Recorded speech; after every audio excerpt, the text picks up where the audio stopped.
Assalamualaikum warahmatullahi wabarakatuh. Selamat siang. Bagaimana kabarnya hari ini teman-teman? Alhamdulillah baik semua ya. Semoga terhindar dari segala penyakit ya. Amin. Baik, untuk hari ini teman-teman kita kembali di mata kuliah pendidikan matematika 1 atau matematika dasar, khususnya di kelas tinggi yang 456. Kita sudah memasuki di pertemuan-pertemuan yang sudah lalu gitu ya. Di sini teman-teman RPS-nya menunjukkan bahwa kita sudah pada pertemuan yang ke-7 ya. 7. Minggu kemarin itu kita sudah membahas terkait dengan konsep himpunan. Mungkin teman-teman ada yang bisa dipaparkan hasil dari pertemuan yang kemarin, himpunan itu apa mungkin? Silakan. Himpunan itu kemarin apa? Dari kemarin himpunan kan yang saya jelaskan bahwa himpunan itu adalah sebuah kumpulan, ya kan? Sebuah kumpulan yang terdefinisi dengan baik, gitu ya. Jadi kalau teman-teman semuanya itu bisa menyebutkan suatu himpunan, maka teman-teman sudah tahu ya, sudah tahu bahwa himpunan itu harus terdefinisi dengan baik. Contohnya himpunan bilangan bulan. Kemudian contohnya himpunan bilangan cacat, ya, himpunan bilangan gaji. Nah, di situ yang disebut dengan himpunan yang memang sudah terdefinisi dengan baik. Baik, kalau begitu kita lanjut ke pertemuan yang ke-7 ya. Tapi sebelum itu kita absen terlebih dahulu ya. Untuk yang tidak hadir siapa? Ini kayaknya nggak ada Mahmud ya. Nah, Mahmud kemana? Sakit? Oh, sakit. Baik, berarti ada lagi nggak? Mahmud. Ya, jadi ada yang tidak hadir ya. Semoga dicepatkan sembuh ya. Amin. Oke, kita lanjut ya. Nanti jangan lupa absen ke si akadnya ya. Kita lanjut ke pertemuan yang ke-7 ya. Saya lihatkan dulu ini RPS-nya, pertemuan yang ke-7. Yang ke-7 itu adalah untuk CPNK-nya mampu menyelesaikan operasi himpunan yang terdiri dari operasi gabungan, operasi irisan, operasi selisih, operasi beda simetri, dan operasi komplement. Nanti kegiatannya ini adalah face to face dengan penilaian mengadakan kuis ya. Hari ini kita ada kuis, menggunakan kuisis nanti di akhir. Kemudian ini setiap pembelajaran kita akan coba kita paparkan ya materinya, diskusi, dan memberikan tutor feedback. Terakhir adalah evaluasi. Kurang lebih ada 150 menit ya, karena kita 3 SKS seperti itu.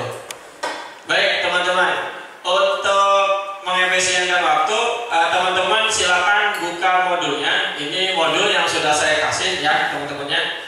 Ini modul yang sudah saya kasih, silakan buka halaman 60 ya. Ini adalah sebuah operasinya ya. Nah, di sini itu operasinya ada beberapa ya. Yang pertama yaitu operasi gabungan. Gabungan itu berarti secara menyeluruh ya teman-temannya. Jadi tidak hanya sebatas ngambil himpunan A misalkan, itu nggak bisa. Kalau himpunan sebuah operasi gabungan itu nanti kita operasikan secara menyeluruh. Kemudian ada himpunan irisan ya. Ini irisan itu adalah hasil yang ada di dalam himpunan satu dengan himpunan yang lain. Jadi nanti diambilnya samanya saja gitu ya. Kemudian di sini teman-teman ada yang disebut dengan selisih. Nah, kalau selisih ada dua, A selisih B dan B selisih A. Oke. Nanti hasilnya seperti apa kita akan tunjukkan ya. Kemudian di sini teman-teman ada beda simetri ya. Nah, kita balik dulu ya. Nah, ini sebentar. Kita balik dulu. ada beda simetri di sini, belum tampil tadi. Yang keempat ya, karena kita fokusnya adalah ada 4 ya.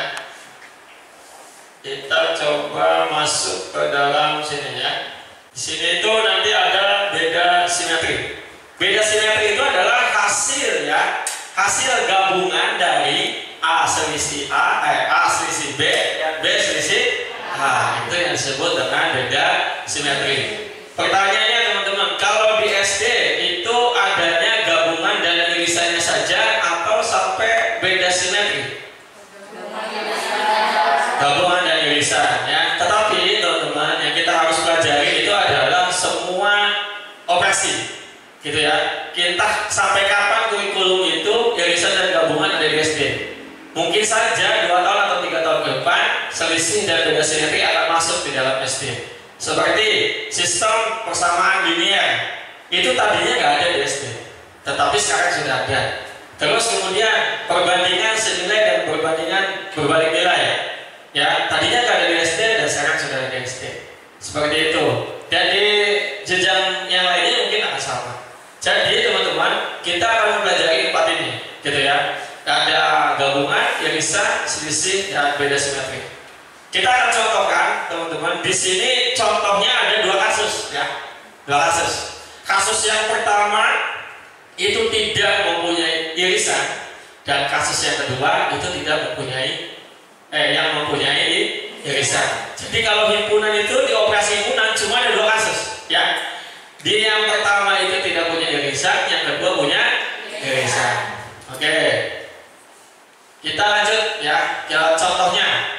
Ini contoh yang pertama ya, kasus yang pertama. Mungkin bisa dibacakan salah satu, silakan. Siapa? Reza? Mungkin ya. Kasus pertama dong. Ya, kasus pertama ini. Kasus pertama apabila himpunan A dan himpunan B tidak memiliki irisan, maka kedua lingkaran tidak perlu digeser. Ya, terus lanjut. Contohnya A sama dengan himpunan bilangan genap kurang dari 10. B sama dengan himpunan bilangan ganjil kurang dari 10. Oke, di sini teman-teman, contoh yang pertama. Contoh yang pertama itu yang A, himpunan bilangan genap kurang dari 10. Berarti kurang dari 10, 10-nya nggak masuk ya? Ya. Kalau yang masuk itu kurang dari sama dengan. Oke, berarti anggotanya adalah 2, 4, 6, dan 8. Oke, kita lanjut yang kedua. Yang himpunan yang kedua, yang B, himpunan bilangan ganjil kurang dari 10. Berarti 1, 3, 5, dan 9. Karena bukan kurang dari sama dengan, makanya 10-nya tidak masuk. Baik, berarti ini teman-teman, dari sini, nah ini ya, dari contoh yang kontekstual atau tidak ada sebuah simbol matematis, itu adalah PR kita ya. PR kita gimana nanti teman-teman di lapangan untuk bisa mengajarkan hal ini. Ketika kita berbicara misalkan kumpulan binatang serangga, nah itu baru benar. Nah ketika kalian bercerita kepada nanti teman-teman ya, teman-teman anak-anak itu, ketika nanti dibawa ke lapangan gitu kan, atau enggak dibawa ke sekitar sekolah, itu diceritakan bahwa coba, nah ya kan, adik-adik ke lapangan menemukan kelompok-kelompok yang mana, misalkan tumbuhan yang berbunga atau tumbuhan yang seperti apa, itu ditulis gitu ya, kelompok tumbuhan. Ada hewan nih, ada hewan, terus hewan itu dikelompokkan, mana yang serangga, ada cicak, ada apa, ada kadal mungkin atau apa gitu kan, itu ditulis gitu kan. Terus kemudian ada bangunan gitu ya, bangunan itu tulis, ada pintunya, ada ininya, ada ini. Nah itu kan bisa juga. Jadi ketika teman-teman nanti mau beli sesuatu gitu ya, mau beli sesuatu, misalkan teman-teman itu belanja di Shopee, betul ya? Kalau teman-teman kan belanja di Shopee ya, atau kan di Tokopedia, itu nanti ketika teman-teman mau mencari barang A, itu ada kategorinya, betul? Betul. Nah ada kategorinya. Itu adalah implementasi ya, implementasi dari himpunan terhadap marketplace gitu ya. Itu bisa ada kategori baju ya kan, ada kategori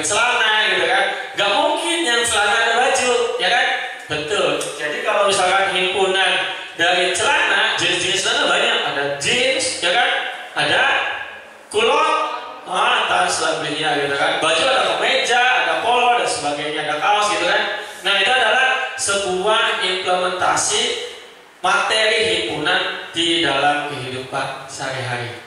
Mungkin seperti itu ya. Oke, sudah dipahami? Sudah. Ada yang lain mungkin? Ya, silakan lagi. Disampaikan bahwa itu ada hasil himpunan kosong ya Pak ya? Ya, betul. Himpunan kosong dan himpunan itu sama atau berbeda Pak? Oke, himpunan kosong dan himpunan nol. Ini pertanyaan yang bagus teman-temannya. Ingat, kosong itu ya, kosong dengan nol berbeda. Misalkan kalau teman-teman ditanyakan nomor HP, nyebutnya 08 atau 08? 08. Nah, banyak ya, ada yang kosong, ada yang nol. Yang betul adalah nol itu mempunyai nilai, kosong itu tidak mempunyai nilai. Makanya kenapa jawabannya himpunan kosong? Karena nggak ada nih nilai. Kalau himpunan nol, ya berarti anggotanya adalah karena nol adalah sebuah nilai. Jadi harus dipahami dulu nol dengan kosong apa bedanya. Kalau nol punya nilai, kalau kosong tidak mempunyai nilai. Sedangkan tadi Risa, kenapa dia dibilang kosong? Karena tidak mempunyai nilai. Anggota itu harus mempunyai nilai, gitu ya, atau harus mempunyai objek tertentu di dalamnya, bukan tidak ada objeknya. Kalau tidak ada objeknya berarti himpunan kosong. Itu jawabannya ya. Oke, ada lagi? Silakan. Yang bertanya Pak. Ya, silakan. Ya, tadi kan himpunan kosong dan himpunan nol kan berbeda Pak. Ya. Cara menyatakannya gimana Pak? Kalau misalkan himpunan kosong, kalau nol kan kita tulis berawal nol. Ya.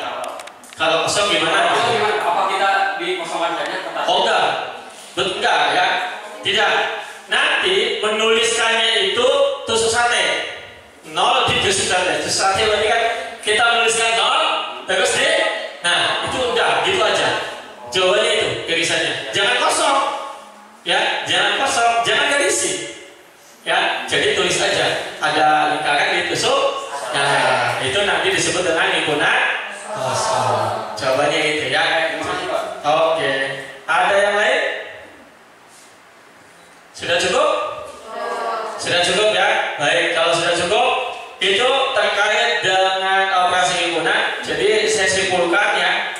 Jadi saya simpulkan bahwa operasi himpunan itu sangat penting untuk kita semua. Karena apa? Karena setiap teori itu ada pasti implementasi. Setiap implementasi itu pasti ada kaitannya dengan kehidupan kita. Ya, bagaimanapun ya teori itu bisa dipraktikkan dalam kehidupan sehari-hari. Begitupun dengan himpunan. Ya, untuk mengkategorikan sesuatu butuh teori himpunan. Seperti itu. Kalau teman-teman nanti belajar lebih lanjut ya, teori himpunan itu nanti ada teori fusi dan yang lainnya. Nah, itu lebih dalam lagi. Bisa menentukan sebuah abstraksi yang lebih tinggi dibandingkan dengan hanya teori himpunan. Kita yang pelajari saat ini itu hanya sekedar kulitnya saja, ya, dagingnya baru disentuh, belum sampai ke dalam. Gitu ya. Tapi memang di sekolah dasar kita membutuhkan ini, gitu ya. Kalau kita berbeda, kita menjadi dosen, itu pasti membutuhkan keilmuan lebih untuk mengajarkan sebuah teori himpunan. Baik, untuk selanjutnya kita ada kuis yang sudah saya bilang tadi ya. Ada kuis sedikit terkait dengan operasi himpunan. Dan saya sudah membuat di kuisis. Kita coba ya. Kita coba buka ya kuisisnya ya. Di sini saya akan coba. Saya sering membuat kuisis ya untuk sesuatu ya. Kayak misalkan ada mau kuis atau ulangan gitu kan. Nah, itu bisa diterapkan di dalam kehidupan sehari-hari ya. Nanti di sekolah ataupun nanti di rumah atau lagi les atau bagaimana itu bisa. Kita akan start ya. Start di sini. Nah, jadi pertemuan yang kemarin ya, itu kita akan refleksikan semuanya ya. Dari pertemuan 6 dan pertemuan sekarang. Kita akan coba start, nanti di sini ada itunya ya. Ada sebuah invite-nya gitu ya, invite-nya. Nah, ini silakan untuk join. Ya, silakan dimasukkan. Ini tanda join code-nya 826795. Ada 1, 2, 3, 4, 5, 6. Poin yang paling besar siapa ya? Luar biasa, langsung ketahuan. Nanti yang juara 1 dikasih apa ini ya? Dikasih nilai saja ya, dikasih nilai saja. Oke. Ini sudah banyak ya, ada 21. Berapa orang ini? Baru ya, 18. Yo, semuanya harus masuk ya, jangan sampai tidak masuk. 19. Ya, silakan. Ya, siapa yang belum? Udah semuanya? Sudah. Udah belum? Sudah. Oke. Siapa yang belum? Udah. Oke, udah ya. Oke. Silakan untuk diisi.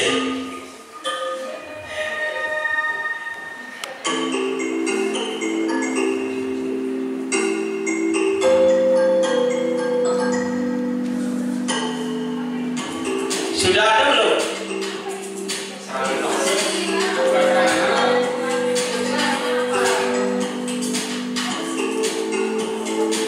Udah? Jawab 1 itu. Ayo. Ada nggak soalnya?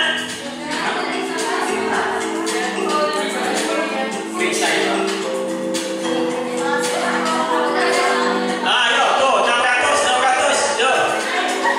Ayo. Tuh. Jawaban yang kedua. Ada nggak? Ada kok. Ya, ada. So, diklik. Yo.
Sudah ya, oke. Ini sudah ya, jelas pemenangnya adalah pertama Pak. Ya, luar biasa ya. Terus yang kedua Novita, yang ketiga Putri Yasamin Rahman, yang keempat Amara, dan yang kelima Della Fitri. Begitu ya, luar biasa ya. Jadi ini adalah sebuah refleksi yang memang semoga saja bisa membuka wawasan teman-teman. Barangkali yang masih kurang memahami, saya kira bisa membaca modul lagi ya terlebih dahulu. Saya close ya teman-temannya. Nah, saya close di sini, nanti dibaca lagi modulnya ya teman-temannya. Modul ajarnya yang belum bisa memenangkan di hari ini jangan khawatir, untuk minggu depan kita akan lanjut di perkuliahan yang sama di jam yang sama ya. Di mata kuliah persamaan dan persamaan linier, karena kita himpunan sudah selesai ya, baik konsep himpunan ataupun operasi himpunan. Untuk minggu depan kita lakukan pembelajarannya di waktu yang sama terkait tentang persamaan dan ketidaksamaan linier. Silakan untuk dibaca terlebih dahulu sebelum kita ketemu lagi minggu depan. Sebelum saya akhiri, ada pertanyaan atau statement terakhir dari teman-teman? Cukup ya, statement dari saya. Belajar terus, semangat terus, jangan pernah menyerah, kurangi tidur ya, kurangi main, untuk bisa menjadi sosok manusia hebat ya, manusia yang berguna untuk masyarakat dan bisa memanusiakan manusia. Kurang lebihnya saya mohon maaf. Wabillahi taufiq wal hidayah. Wassalamualaikum warahmatullahi wabarakatuh.